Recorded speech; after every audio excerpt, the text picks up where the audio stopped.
or kung depende sa nakain at sa expiration date. So like yung mga gatas, dairy products, no, milk, cheese, bread, egg, hindi siya maganda lalo na kung bata ang makakakain.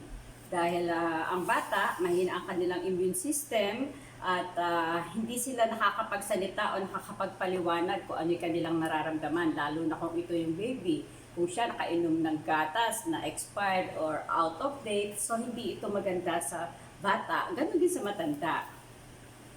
Hindi maganda na makakain tayo ng mga expired food, no? At kasi ito, tinutubuan ito ng mga bacteria, toxins, parasite. Depende nga yun kung hindi pa naman siya gano'ng katagal. Pero siyempre kung matagal na itong expired, hindi natin nalalaman, no? Dahil kapag namimili tayo ng pagkain, dapat kasi chinecheck natin yung mga expiration date. At saka yung mga sale, hindi tayo basta na-attract kapag may mga sale products, lalo na kung mga canned goods, hindi natin nakikita kasi kung ito ay may mga yupe or lumobo na katawan. So, after lang tayo dun sa presyo or dun sa sale. Pero hindi natin alam, may hindi magandang epekto ito sa katawan natin kung makakain natin yung mga ganitong klase ng pagkain. Kapag nakakain tayo ng expired, karaniwan nahihilo or nasusuka, sumasakit ang tiyan, or nagkakaroon ng mga abdominal cramps, yung iba naman nagkakaroon na kaagad ng lagnat, at kapag sumobra ang pagsusuka, pwedeng ma-dehydrate.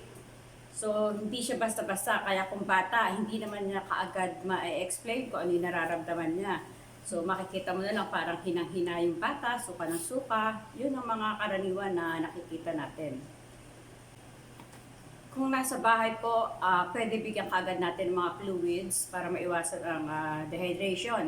Pero syempre, pagka meron tayong suspect na ito ay food poisoning sa nakain niya, so dapat dalhin po agad sa pagamutan para malunasan dahil kailangan obserbahan ang kanilang breathing. So para maagapan po kaagad kapag ganitong food poisoning na yung ating suspect.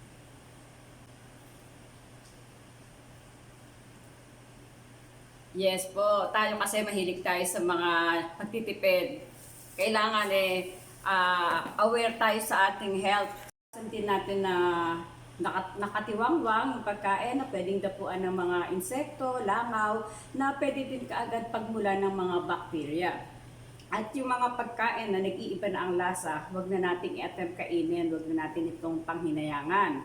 Ganon din yung mga pagkain na hilaw or hindi masyadong luto, hindi din dapat kainin ito. Pwede ka rin magkaroon ng mga problema sa tiyan kapag nakain mo ito. So, lagi nating i-check yung expiration date po. Importante po yan. Actually, may vlog po ako tungkol dyan sa mga sale, no, na dapat ingatan at kung ano yung mga dapat nating tingnan kapag tayo ay namimili ng mga pagkain. Ako po si Dr. Jeanette Mikla Borja, City Health Officer 1 ng Cabanatuan City Health Office, at ako po si Lola Doc. Sana po ma-follow nila ang aking page, Lola Doc. Very informative po ito at madami po akong mga health tips.